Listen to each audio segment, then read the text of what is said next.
bem-vinda, bem-vinde a mais um vídeo nesse canal que ainda não tem nome. Mas eu sou Natália Belos. Nossa, isso foi bem péssimo, né? Mas tá bom. Eu gravei esse vídeo originalmente em novembro do ano passado. Gravei junto com o da Ana Morim. Era um vídeo só que falava tanto da Ana Morim quanto do assunto de hoje. Ele ficou gigante.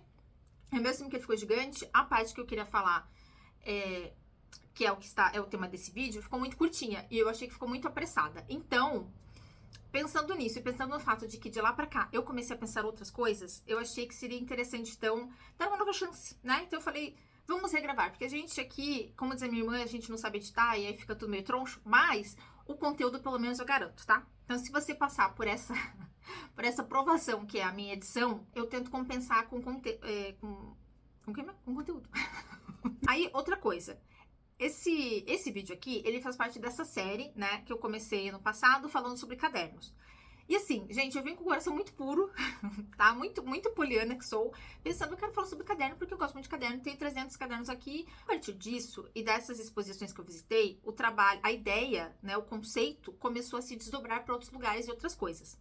Então, a gente viu a Janice, né, no primeiro vídeo que a gente tá falando sobre o assunto, depois a gente viu a Ana Morim e a gente tem o assunto de hoje. E eu percebi que essa série, que era pra ser 2 vídeos, já tá virando 3, e que ela não precisa se encerrar, né? Porque é isso, as coisas eu vou vendo, descobrindo, estudando, acontecendo, o assunto vai se complexificando ou se desdobrando para outros lugares, e eu achei que é algo válido da gente deixar em aberto, tá? Então a gente tem esse vídeo de hoje, não quer dizer que essa série acabou, ela pode voltar a qualquer momento, tá? Tipo o plantão da Globo, tá bom? Gente, interrompa esse vídeo brevemente, vindo do futuro, para fazer um convite pra você. Eu acho que eu nunca me apresentei aqui, assim, né? Nunca expliquei de onde eu vim nem nada, mas é assim. Eu vim da história e do jornalismo, e agora eu tô nas artes visuais. E eu trabalhei mais de 10 anos com mercado editorial, como editora e como autora. Trabalhei editando, revisando e escrevendo e blá blá blá. Trabalhos meus e de outras pessoas, então, por muitos anos. E aí, chegou um momento que eu olhei e falei, ai, mas eu acho que eu também queria escrever as minhas coisas, tá? Mesmo sendo uma pessoa que tem muita experiência com isso, eu fiquei com muitas inseguranças, incertezas, porque eu olhei e pensei, mas quem sou eu para escrever qualquer coisa? Eu não sei se isso já aconteceu com você, tá? Mas eu fiquei muito nesse lugar, tipo, tá, mas por que eu tô escrevendo? Eu comecei a falar com muitas amigas minhas sobre, e elas comentaram que elas também tinham coisas que elas tinham escrito, produzido, ou que elas tinham vontade de escrever, mas elas estavam sempre nesse mesmo lugar que nem eu, assim, mas eu não sei. Por que eu tô fazendo isso? A gente tá muito nesse lugar da autorização, né? Paralelamente com a escrita do livro, eu comecei a estudar mulheres que escrevem, né? Como que elas escrevem, sobre o que elas escrevem, qual que é o processo delas, e principalmente sobre mulheres que escrevem sobre si mesmas, que era o que eu estava fazendo. E tendo acumulado certas leituras e certas conclusões, certas ponderações, eu resolvi organizar, então, um mini curso para falarmos sobre e discutirmos isso. Eu organizei esse curso em 4 encontros, então, que vão acontecer aqui em Curitiba presencialmente em maio, aos sábados, começando no dia 9 de maio, então 9, 16, 23 e 30 de maio, das 3 às 5 da tarde. O link para o evento, tá, estará aqui na descrição do vídeo. Eu tô muito chique falando isso. Na descrição do nosso vídeo tem o link, tá? Para que você tenha mais informações, veja valores e coisas assim. Você pode parcelar o valor do curso, e aí tem uma entrada, dependendo, pode ser 2 também, tá? Só vem falar comigo, mas tem uma entrada meia. O curso tá pensado para ser, ele tá organizado em 2 momentos. Então, no primeiro a gente vai ter esse momento mais teórico, em que a gente vai pensar o lugar da mulher no mundo, né? Qual lugar que historicamente é dado à mulher. E aí pensar sobre essa mulher que escreve, por que ela escreve, como que esse movimento acontece, né? Quais temas que a gente começa aí a tatear, como que isso se dá no mundo. E aí, no segundo momento, a gente vai falar, então, mais especificamente sobre a escrita de si, o que é esse conceito, que vem do nosso amigo Foucault. Mas aí, né, tem esse homem aí, o Foucault, mas depois ele é apropriado, tá? E aí as feministas vão trabalhar muito em cima disso, então a gente vai trabalhar, por exemplo, com a Margaret Hago e com a Margaret McLaren, Margarets, que vão pensar isso dentro desse contexto feminista, né, e de um tipo de escrita muito específico. A gente também vai ver exemplos de mulheres que estão produzindo e como que elas produzem, o que elas produzem, né, pra gente ter uma ideia desse panorama do que tem aí, que cardápio é esse de literaturas existentes. E aí sim a gente vai também partir, obviamente, para um processo de escrita e de compartilhamento do que a gente tá fazendo. Se você não escreve, se você quer escrever, se você já escreve, mas você também não tá conseguindo sair de si, ironicamente, tá? Esse curso eu acho que é 100% para você. Se você não é daqui e você quer fazer o curso, se você tem interesse, tem um formulário que está aqui também, tá?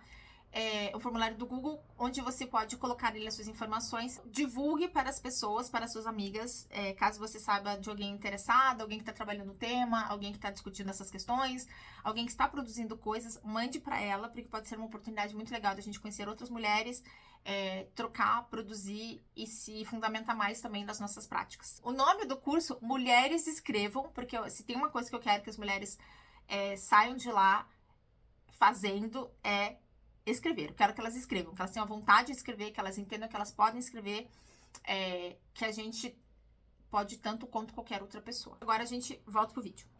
Esse assunto aqui, né, o nosso tema, ele surge de maneira inesperada. Lá no vídeo da Ana Morim, eu cito a exposição do Krenak, né, e eu coloquei o videozinho lá do Rio, nananã, falando de mapas. No mesmo dia, tá, no mesmo lugar, no Itaú Cultural, uns 2 andares por cima da exposição do Krenak, tinha essa outra exposição que eu queria muito ver, que é do Paulo Herkenhoff, que é o nosso tema de hoje. Eu comecei ano passado esse rolê de pensar curadoria, de tentar fazer curadoria, fui chamada e fiz, e foi uma experiência, foi uma experiência excelente, mas me fez pensar. Então, primeira coisa, quem que é Paulo Herkenhoff? Eu acho que muita gente que vai ver o vídeo, obviamente já vai saber quem ele é, vai falar, mas sempre tem um que não, né? Ele é conhecido como curador. Ele é curador e crítico de arte, assim, foda do universo, tá? Mas ele começa a sua vidinha como estudante de direito. E como sempre acontece, a arte vai lá, ela vê a pessoa vivendo a vida dela em outras coisas, o cara vai ser da astrofísica, o cara vai ser não sei de onde, o cara vai ser da filosofia, sabe? A mulher vai vir lá da farmácia e daqui a pouco a arte mira nessa pessoa e aí... Pronto. É isso. Ele larga a advocacia, o que eu acho sempre bem justo, e ele vai pra arte, e ele trabalha como artista por um tempo, né? Ele trabalha no ateliê do Ivan Serpa, ele faz várias coisas, ele expõe e tal, mas aí isso é na década de 70. Na década de 80, ele passa então pra curadoria propriamente. E ele se consolida muito nisso, né? Nessa função de curador e de crítico. Tá? Eu anotei aqui porque o homem fez tanta coisa que eu falei, eu não vou lembrar de tudo isso. Então, assim, tem uma colinha aqui, vou citar brevemente pra vocês, tá? O LinkedIn do nosso amigo Paulo Herkenhoff. Ele trabalhou como curador no MoMA, de 99 a 2002. Ele fez a curadoria do Pavilhão Brasileiro na 47ª Bienal de Veneza, em 1997, tá? Gente, ele trabalhou na Bienal de Veneza, tá? Tipo, né? Mas, e aí pra gente não ficar jogando confete pra estrangeiro, né? Ele também fez a Bienal de São Paulo de 98, que foi enorme, foi super importante. Aí tem uma boa parte da exposição dele sobre isso também. Aparece vários registros e coisas falando sobre, o que é muito legal. De 2003 a 2006, ele foi curador do Museu de Belas Artes do Rio. Ele também ajudou a abrir espaços expositivos e museológicos novos, como o Museu de Arte do Espírito Santo e do Rio de Janeiro, tá? Que é o MAR. Ele fez um bilhão de coisas, tá? Então, assim, o cara andou na vida. O cara tá aí. O cara olhou e falou, eu vou fazer esse meu tempo aqui na Terra render. Por ser uma exposição sobre ele, e ele não ser necessariamente, né, só um artista, a exposição era muito múltipla, no sentido, assim, das coisas que foram expostas, sabe? O material que foi escolhido para estar ali nesse local. Então, a gente tinha muitas cartas pessoais, troca de e-mails, tinha correspondência oficial dele, né, organizando lá a Bienal, fazendo trocas com artistas, negociando obras para virem para o Brasil, falando com outras instituições de arte do mundo. Mas também tem fotos pessoais, tem fotos da família dele, história dele quando criança, né? Então, é uma mescla de... uma exposição que fala sobre ele profissional e ele pessoal, e dá pra ver que a coisa se mescla, porque a vida dele no final é isso, né? Eu acho que isso é uma coisa também muito recorrente, assim, né, com muita gente da arte, né? Essa coisa de separar a minha vida e o trabalho que eu faço artístico é impossível, né? A coisa ela se dá muito entranhada, né? Muitas vezes você tá trabalhando num ateliê que é na sua casa, sabe? Então, assim, essas esferas, né, do íntimo e do privado, e do pessoal e do profissional, às vezes elas ficam um pouco nebulosas. Então, por um lado, eu achei isso muito legal, porque a impressão que dava era que você estava, assim, no espaço expositivo, né, uma coisa muito... que a gente conhece, né? Fria, distanciamento, blá, blá, blá. Mas também tinha uma coisa muito próxima, né? Que era você ter contato com essas correspondências, com as fotos, com uma coisa muito pessoal dele, que estava exposta. Coisas muito legais dessa exposição, tá? Eu tentei gravar uns vídeos, eu tentei gravar alguma coisa e talvez eu consiga trazer alguma coisa pra mostrar pra vocês, tá? Quando eu fui na exposição, eu não tava com esse pensamento de exatamente registrar pra virar vídeo nem nada. Então vocês vão ver que as coisas, elas estão, assim, um pouco precárias, tá? Em termos do meu registro, ironicamente. Porque era pra ser só um registro pessoal, então eu já peço desculpa, tá? Mas eu vou mostrar o que dá. O Paulo, além de ele ser curador, crítico, ele também é colecionador de arte, tá? E ele tem um processo que eu acho muito legal de se preocupar não só em colecionar a arte, mas em realocar essa arte para espaços expositivos. Tá? Então, assim, ele faz doações para museus, né? Ele mobiliza algumas coleções e realoca para alguns lugares para que tenha acesso para mais pessoas. Ele tem uma preocupação muito forte, uma preocupação que eu diria assim, social, que é muito destacada, sabe? E eu fiquei pensando o quanto isso é legal quando você pensa que você é um curador, sabe? Que você tá num lugar dentro desse circuito de arte, desse sistema, que é um lugar de poder. Querendo ou não, historicamente, o curador, ele vai assumindo um papel de maior destaque, de maior peso dentro desse sistema, né? E aí ele pode... muitas vezes eu sinto que dependendo da situação, o curador, ele se coloca muito acima do artista, né? Porque ele que vai dar a palavra final e dizer qual que é a obra que vai entrar ou não, se o artista vai participar ou não, se ele vai ficar atrás de uma pilastra. Então tem um lugar aí de muito, muito poder e de muito privilégio, né? Principalmente quando a gente pensa em homens, e homens brancos ocupando esses espaços, né? Essas funções. E acho que é uma coisa que a gente tem que pensar também, né? Sempre que a gente tá num lugar de privilégio, como você usa esse privilégio. Então você pode, como muita gente faz, né, jogar os louros na própria cara e falar que é isso mesmo, e ficar ali massageando o próprio ego, e ficar ajudando os próprios amiguinhos, e é isso. Você tá sempre favorecendo as mesmas 3 pessoas, ou você entende que você tá num lugar que você tem muita visibilidade, você tem muita responsabilidade, você tem muito poder, sim. E o que você faz com isso? Você usa esse seu lugar para trazer outras pessoas para trabalhar com você. Pessoas que talvez de outra maneira não tivessem o mesmo acesso. Não teriam a mesma visibilidade, não teriam oportunidade. E aí você usa o seu espaço como uma ferramenta para fazer essa movimentação, tá? Então você vai trazer artistas negros, você vai abrir para artistas queer, você vai abrir para indígenas, você vai abrir para outros grupos minoritários, né? Você vai trazer eles junto no seu diálogo, na sua prática. E assim, principalmente, agora tá? Principalmente nesse momento da vida em que a gente está, e você sabe do que eu estou falando, eu espero, né? Com bombas para todos os lugares, né? Presidentes pedófilos, né? Mulheres sendo arrastadas, mortes esfaqueadas, assim, todos esses círculos do inferno, a gente tá vivendo eles todos aqui, tá? Agora, tá uma merda, não tá? Mesmo que você vá lá e pinte florzinhas, e eu já tive, né, e a gente, acho que falamos um pouco sobre isso lá no lance da Janice, né, e eu tive uma conversa com um amigo meu artista também, e ele falou isso, ele falou, ai meu Deus, ele literalmente falou isso, ele falou, ai meu Deus, eu só pinto umas florzinhas aqui, o que isso importa?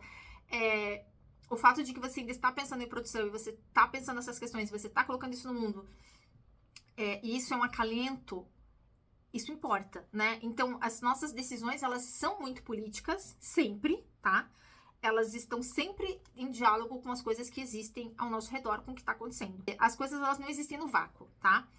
E aí, as coisas que você produz, elas têm que ser pensadas em consonância com essas coisas, né? Como que você se posiciona diante disso? Como que você usa o seu saber, o seu lugar, o seu conhecimento, pra trabalhar a favor ou contra a realidade que você vive. E aí, nesse sentido, eu achei muito legal, porque o Paulo, como curador, ele me parece ser um homem muito consciente, tá? Ele é desses caras que entende, então, todo esse processo que eu falei agora, né? Esse lugar da arte, e do artista, e do curador, enfim, como que a gente tá inserido dentro da sociedade mesmo, tá? Num contexto muito maior, que não é só da arte, mas é da arte dentro da sociedade, que é onde a coisa importa, e é onde a coisa vive e funciona. E eu vejo que ele tem uma preocupação muito forte com essas questões sociais. Tem alguns vídeos, quando você entrava na exposição, tinha alguns vídeos ali na entrada, né? Alguns depoimentos dele e de outros artistas falando dele. E um dos trabalhos que ele tá fazendo é de recuperar o acervo do Museu Nacional. E ele diz que ele está fazendo o seguinte, ele vai em diferentes cidades, estados, ele se embrenha, faz muitas viagens pelo Brasil para conhecer os artistas e as suas produções. E ele falou um negócio que me chamou muita atenção. Ele falou assim, já que a gente tá começando do zero mesmo, né? Sobrou três pó de arroz ali, e a gente vai começar a fazer esse trabalho mais uma vez. A preocupação dele é que quando ele encontra esses artistas, quando ele tá no mundo, o importante não é o que a academia, tá? Ou a história da arte, o cânone, está dizendo que é a arte ou não, sabe? Está dizendo que isso aqui é válido, isso aqui não, isso aqui é artesanato, não é? Vai viver ali, sabe? Vai vender no armarinho, ou, isso aqui é arte, vamos pôr no museu. Ele falou que ele tá pouco se agindo pra isso, o que eu achei maravilhoso.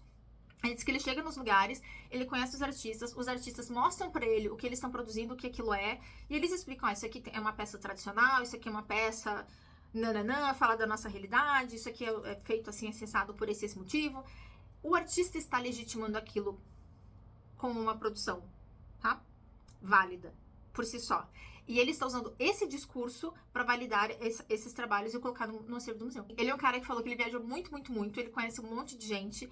Ele fala com um monte de gente. Acho que o curador tem esse aspecto, assim, do trabalho, né? Você trabalha com os artistas. Então, você tem que conhecer os artistas, você tem que visitar, você tem que ir nos ateliês, você tem que acompanhar o trabalho, né? É uma relação de muitos anos, né? Às vezes é isso. Às vezes é uma coisa de muitos anos, né?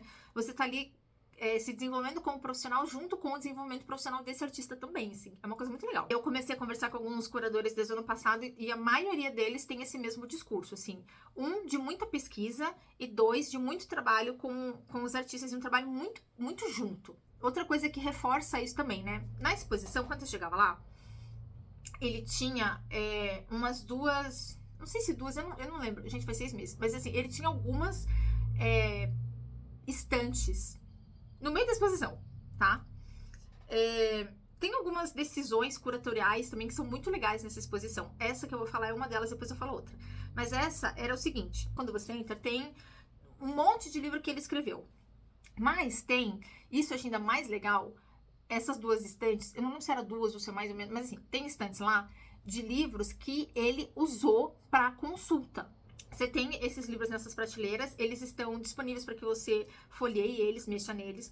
E aí do lado tinha uma folha sulfite, mó bonitinha, tinha uma folhinha sulfite, e tava escrito lá assim, esses aqui foram os livros que eu usei para entender melhor questões raciais no Brasil. Para entender, né, já que é uma experiência que eu nunca vou ter, eu nunca vou saber como é viver como uma pessoa, sendo uma pessoa negra no Brasil, por exemplo, ou em lugar nenhum, né? Para eu entender um pouco essa experiência e me aproximar um pouco disso, eu vou estudar. E eu vou ouvir essas vozes, eu vou ouvir a experiência dessas pessoas. Eu vou estudar sobre elas, sobre a experiência delas, sobre como foi para elas, né? E como é para elas viver dentro desse contexto. Então, ele pega, ele lista, tá? Então, os livros estão lá, mas ele tem a lista dos livros e tem alguns comentários, tem uma frasezinha indicando alguma coisa. E eu achei esse movimento muito maravilhoso. Porque aí também, o curador, né, não sendo essa figura que sequestra o conhecimento. É como se você, não sei, eu acho que a gente aqui tem muito isso. Agora eu também fazendo de novo uma reflexão minha, tá? Mas eu acho que a gente às vezes tem muito isso de, eu passei por uma situação muito difícil, uma vida muito difícil, e aí eu acho que todo mundo tem que sofrer igual, sabe? Acho que todo mundo tem que penar que nem eu penei. E aí você não entende que você pode, na verdade, ser uma pessoa legal e mudar a trajetória das coisas. E em vez de fazer todo mundo se ferrar que nem você pode compartilhar o que você sabe. E aí todo mundo cresce melhor, aprende, faz umas coisas mais rápido. Olha que legal. Ele é desse time, o que eu acho ótimo. Então, ele compartilha não só o conhecimento, mas o trajeto dele, né? Como que ele chegou, como que ele conheceu essas pessoas, como que ele mobiliza esses artistas, como que ele se relaciona com esses conhecimentos, com esses temas que não são, às vezes, né, contemplados pela experiência dele. E tudo bem, você não consegue fazer isso mesmo. Mas tem formas de você se aproximar disso. E ali ele dá essas pistas. Eu achei isso muito generoso, sabe? Eu achei, de uma certa forma, assim, essa exposição muito generosa, sabe? Porque você entende muito, não só pensando, que coisas incríveis que ele fez, exposições de arte, blá, blá, blá, mas você consegue ver uma postura, sabe? Uma postura profissional, mas uma postura ética e de vida. Que é também muito o que eu falei lá no vídeo da Ana Morim, né? E eu me percebo uma pessoa muito, muito focada nisso, assim, sabe? Uma postura ética, moral, de trabalho. Eu sei que quando a gente fala isso parece, ai, você é moralista, mas não é exatamente isso, tá? Na verdade, não é isso. É você ter uma ética, uma forma de entender o mundo, de entender a vida, de encarar as coisas, e você assumir isso como a régua pela qual você vai se guiar para fazer tudo. O outro ponto que eu queria destacar, antes de avançar para o tema do vídeo, que a gente ainda nem falou, ao longo da exposição, junto com obras ou fotos ou coisas assim, tinha uns post-its. Gente, eu achei muito legal. E eram os post-its que ele escreveu, sabe? Falando, sei lá, aqui é minha mãe, meu pai, blá, blá, blá. Alguns comentários, alguns pensamentos soltos, algumas coisas assim sobre uma exposição, sobre uma obra, sobre uma questão. Tinham essas intervenções nesses post-its grandes, sabe? Estavam colados na parede, assim, e aí, de novo, essa impressão, né, que fica, assim, menos formal, né, e mais intimista, sabe? De você estar no espaço, e aí você tá circulando por ele, vendo essas coisas, e aí, sabe, tem um comentário ali, tem um post-it aqui, tem sabe, tem coisas do time de futebol dele também, sabe, assim, tá tudo ali. Eu gosto dessas coisas também, sabe, que fogem dessa rigidez do espaço e dessa coisa muito estéril e muito certinha e muito a obra está lá e a gente está aqui, a gente está ali para adorar a obra, sabe, essa coisa meio, até meio religiosa, assim, né, para qual tudo isso vai. Acho legal quando a gente quebra. E aí teve esse toque, eu falei, vamos então para o tema do vídeo? Gente, tudo isso foi tipo uma contextualização, tá bom? Uma introdução do negócio. Então, assim, o espaço expositivo lá, ele tinha como se fosse tipo uns clusters, sei lá. Não sei se é essa palavra, mas assim, a expografia foi feita com umas paredinhas, então assim, você criava certos espaços, né, específicos para algumas coisas. Aí você ia avançando pela exposição, quando você chegava nela, lá no final, na sala final, você desembocava nesse espaço muito grande, que tinha, assim, obras de grande porte, tinha um monte de material, um monte. Gente, gente, tinha um monte de coisa, eu queria chorar, meu Deus do céu!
No geral, ele tinha peças, era uma exposição que tinha peças muito incríveis, assim. Ele tinha lá o Manifesto Antropofágico escrito à mão. Assim, sabe? Tava lá na parede. E aí, sabe quando você entra no espaço, você olha e você fica olhando pro lado, assim, pensando, gente, tá certo isso aqui? As pessoas estão vendo isso? Achei, sabe? Aí nessa última sala, tinha esse monte de obra maravilhosa, mas a gente nem vai falar sobre elas. Porque o tema do vídeo é caderno, lembra? Lembra? Então, por que a gente está trazendo tudo isso? Porque lá no meio desse espaço, tinha uma série, e aí esse eu tenho o vídeo, vou colocar aqui pra vocês. Tinha uma série, uma penca de cadernos. Aí ele tem uma série de cadernos, tá? Cadernos, assim, muito variados. Ele tenta seguir um certo padrão, mas às vezes a coisa também dá uma deturpada. E ele tem cadernos, assim, de diferentes tamanhos, para diferentes coisas. Como eu falei, né? Ele é curador, ele é pesquisador. Então, você vai ver que ele já tem uma postura, uma preocupação, né? Que é além da exposição em si e do trabalho, daquele trabalho pontual naquele momento. Ele conta lá no depoimento que lá na década de 80, ele foi conversar, foi organizar uma exposição. Eu não sei se era isso, mas assim, eu sei que ele foi ter com a Ana Maiolino. pouca coisa, não é mesmo? E aí ele vai conversar com ela e ele fala assim, então, podemos gravar aqui a nossa conversa? Né? Queria, tipo, né, ter um registro. E daí ela fala, não. Achei ótimo. Ah, posso gravar aqui? Não, não pode não. E daí ela fala assim pra ele, mas se você quiser, você pode anotar. Pega o seu caderninho, abre aí e escreve. E daí ele fala, então, tá. Se essa é a condição, é assim que faremos. Ele vai e ele tem essa conversa com ela. Ele tem vários depoimentos, assim, né, de artistas que comentam sobre esse trabalho dele, né, de curador, de acompanhar esses trabalhos e ajudar até a pensar, né, a formalização deles, ou enfim, para que caminho que vai, né, que discussões que surgem e tal. Então, ele tem o trabalho muito próximo com muita gente. Então, ele tem esse momento com o Ana Maiolino, e aí, quando termina esse processo, ele diz que ele gostou muito da ideia de ter os cadernos, de ter os registros. E aí é muito legal, porque na exposição você pode ver, tem alguns cadernos que estão fechados, mas tem outros que estão abertos. Tinha um caderno também que estava ali para você ter a experiência física de manipular né, de passar as páginas de mas ele também era adaptado, então ele também tinha o texto em braille, então você conseguia ter um pouco dessa experiência, né, de acessibilidade. E os cadernos vão se tornando não só um lugar de registrar o trabalho dos artistas, mas também registrar o trabalho dele de pesquisador, né? Então, assim, ele vê os trabalhos, ele fala sobre os trabalhos, tem um monte de desenho, tem um monte de esquema que ele faz. Os textos às vezes estão em português, às vezes estão em inglês. Então, assim, eu vi esse trabalho aqui, isso aqui tem a ver com... E aí ele puxa uma referência que é teórica, por exemplo, sabe? Ver o capítulo 5 do livro tal do fulano, sabe? Ver a introdução do livro da ciclana, sabe? E aí, assim, as referências vão para um monte de lugar, né? Porque essas pessoas, elas têm que ser isso, assim, esse grande arcabouço de conteúdo de um monte de coisa, né? Então, você pega lá a ideia da filosofia, sabe? Um conceito da filosofia, um conceito da linguística, e aí tem alguma coisa da história, sabe? Né? A arte, ela é feita muito disso, né? De todos esses diálogos. E aí ele vai construindo tudo isso nos cadernos. Ele entende que ele vai seguir isso como um método, né? Então ele sempre tem um caderno específico para cada artista com o qual ele trabalha. Então na capa geralmente tem o nome do artista, daí eu fiquei pensando na Janice, falei, olha lá. Aqui, gente, everything is connected. Aí ele faz lá a capinha, põe o nome do artista, né, ou da artista na capa, para ele saber sobre o que é. E aí o caderno desemboca, tá? Tudo que ele tá pensando, que ele sabe que ele vai lá, coloca nesses cadernos. O que eu achei muito legal? Os cadernos, ele tenta fazer com que eles sejam padronizados, eles não são muito, porque aí também ele começa a usar caderno pra um monte de coisa. Ele diz que ele viaja, ele usa cadernetinha, pra fazer registro de viagem, às vezes coisas que ele tá pensando, coisas que parece que não tem a ver, ele vai lá e registra. É como se fosse, acho que eu pensei, tipo um commonplace, tá? Coisas aleatórias, mas coisas de viagem, coisas dos artistas. Então, assim, ele também vai criando esse sistema que, tipo eu, assim, um caderno X é pra tal coisa, o caderno não sei o que lá é pra tal coisa. Mas os cadernos que ele usa para os artistas tem uma característica, uma condição que eu achei muito, muito legal. E agora a gente vai desdobrar sobre o tema que eu não achei que ia falar, mas agora vou. Ele tem, normalmente, né, o que ele faz? As escolhas. Os cadernos, eles são de capa dura, pretos, ele escreve lá na capa, e aí ele começou a entender a importância de ter esses registros, né? Olha eu aí falando, gente, tá? Paulo Herkenhoff está aqui embasando o que eu estou falando, ó, batendo nessa tecla. Dessa importância, tá? Ele entendeu, então, que esses materiais, eles são importantes, né? Não só para ele, só para aquele momento, para aquele recorte, porque ele tá ali falando e vendo o trabalho do artista, blá, blá, blá. Mas, porque no final eles são o quê? Fonte de pesquisa. Tan, tan, tan. E aí, olha, gente, mentes, ó. Always thinking. São cadernos arquivísticos. O que isso quer dizer? São cadernos pensados basicamente para durarem mais, tá? Para preservarem mais o que você escreve ali. Então, são cadernos que têm papéis específicos, com pH específico, tratado, blá, blá, blá, para que eles sejam mais perenes, mais duráveis, tá? E aí, não só isso, ele diz que a caneta que ele usa não é essas Bic do mercado. Então, ele diz que ele também compra canetas específicas, que também seriam essas canetas com esse intuito arquivístico. Então, a tinta delas também é pensada para esse papel, para que elas também durem mais. E aí, What? E aí, tem uma coisa que eu acho muito, muito, muito importante da gente pensar, e que é o desdobramento que eu quero trazer aqui também, que é a questão da documentação.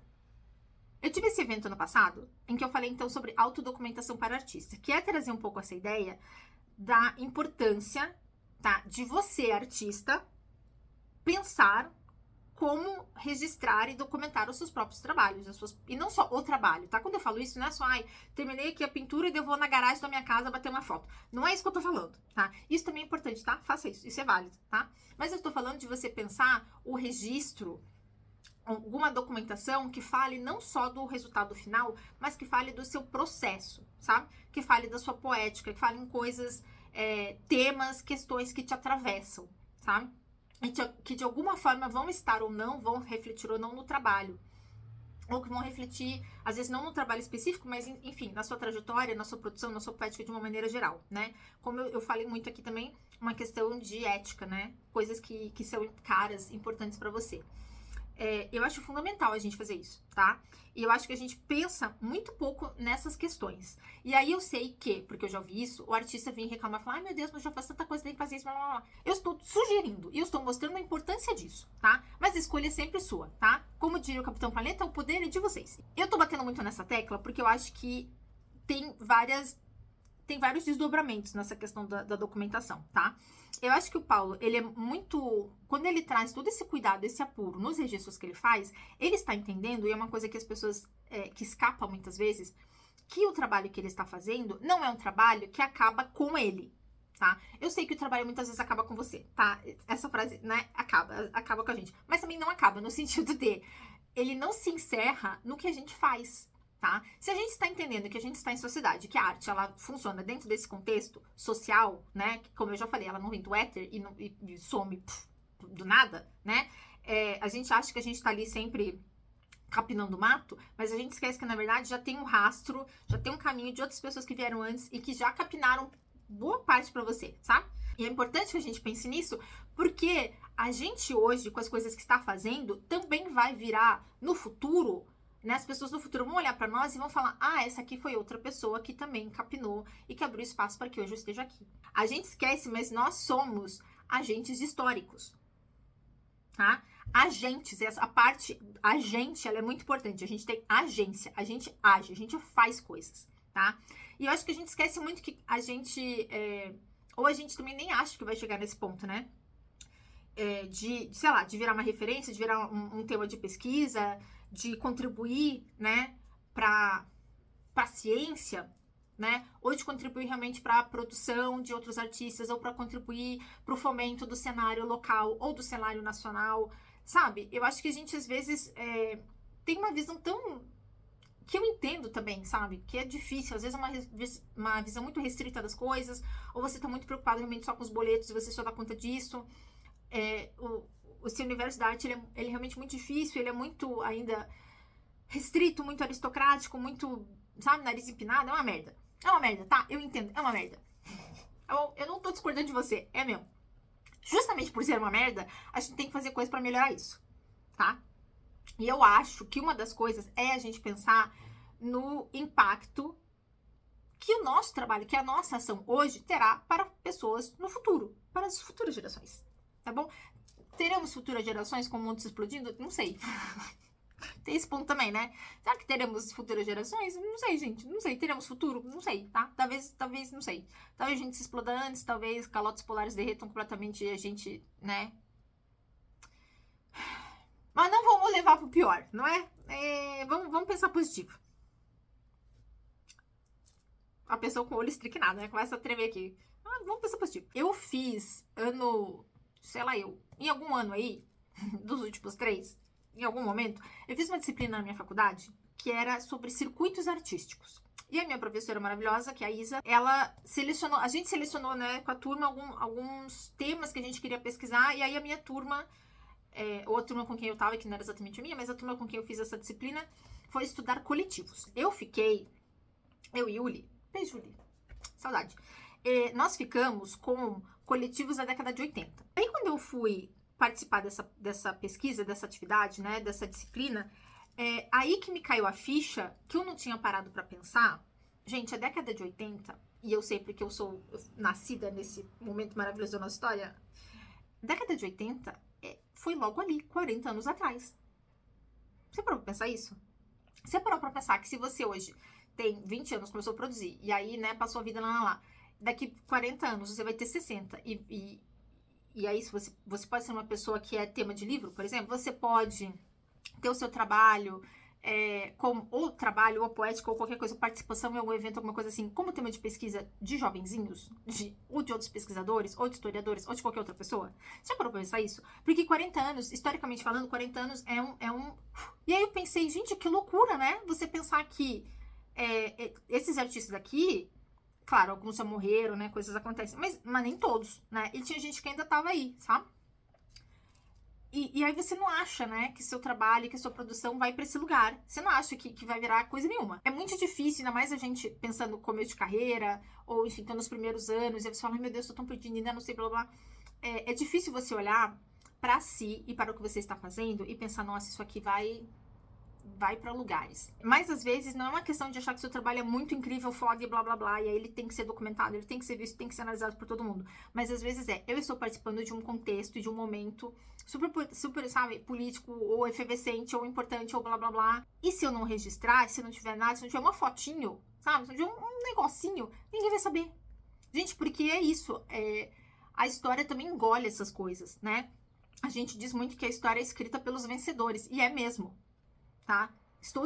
Eu, historiador, estou afirmando pra você, é mesmo. Então, se você não fala, se você não registra, se você não tem nada, parece que as coisas não aconteceram, parece que as pessoas ficaram passivas, parece que ninguém estava reagindo a nada, parece que a gente tá sempre levando na cabeça e achando muito lindo, batendo palma pra isso, entendeu? Parece que as pessoas não se mobilizam. Eu estou trazendo toda essa questão da documentação a partir do Paulo, porque eu achei a preocupação dele muito, muito bonita, tá? E por isso que eu falei muito generosa, né? E ele tem esse caráter, não, né, de pesquisador e de historiador também, né? Uma postura de historiador, de preservar as coisas, né? De conhecer e tal, mas de entender a importância delas, de novo, não nesse lugar de sei lá, massagear o ego, de falar, esse artista é muito incrível, então tem que ter um monte de coisa dele, porque ele é muito foda. Não é isso, tá? Eu acho que tem essa questão de você querer fomentar pesquisa, tá? De você se fazer conhecer, de você falar para as pessoas como que as coisas estavam no seu tempo, no seu momento, o que você produziu, o que você pensou, como isso foi aceito ou não, sabe? Que movimentos você fez, como que o contexto de vida estava acontecendo, o contexto social estava naquele período, para que as pessoas conheçam. Por mais que seja difícil, talvez isso seja um apelo. Talvez seja um apelo. Por mais difícil que seja, e eu tô aqui colocando mais coisas para você fazer, desculpa. Mas isso pode ser muito legal, isso pode ser muito importante, tá? E pode ser importante não só para você, tá? Pode ser uma importância que apareça depois, tá? Eu sei que é difícil a gente ter essa visão a longo prazo, essa visão que extrapola a gente mesmo, né? Essa coisa de olhar para o futuro. Eu sei que isso é muito difícil, tá? Eu sei que isso é muito desafiador. E é desafiador porque você sai dessa postura muito egoísta, individualista, muito imediatista, né? Que é como a nossa sociedade está muito, muito formada, muito estruturada hoje. Mas a gente existe além da gente, tá? A gente existe além da gente. O nosso trabalho também existe além da gente. E o fato de que a gente tá aqui importa, sabe? Eu acho que a gente esquece isso. O fato de que a gente tá aqui importa, sabe? E não importa só pelas coisas que a gente tá fazendo, sabe? Eu acho que quando a gente pensa isso também parece que é uma coisa muito... Ai, essa visão muito capitalista, né? Que você é só útil enquanto você produz. Mas você importa, sabe? Mesmo sem produzir nada, sabe? Só porque você existe, sabe? A gente importa. E isso significa algo, sabe? Eu acho que às vezes quando a gente tá pensando nesse lugar da documentação, pode ser um lugar pra gente exercitar isso, sabe? Exercitar a nossa existência, exercitar a nossa agência, a nossa importância, as nossas questões, sabe? As nossas derrotas, as nossas dificuldades, mas as nossas vitórias também, sabe? Contar um pouco sobre o capim que a gente abriu, tá? Como a gente ajudou a aumentar um pouco esse rastro, né? Eu acho isso muito, muito precioso, tá? Eu acho isso muito bonito. Acho isso muito bonito.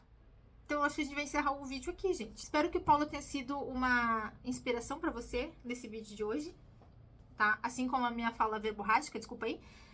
Espero que você tenha gostado desse vídeo. Não deixe de dar like, não deixe de comentar. E aí a gente se vê no nosso próximo vídeo. É isso. Até lá.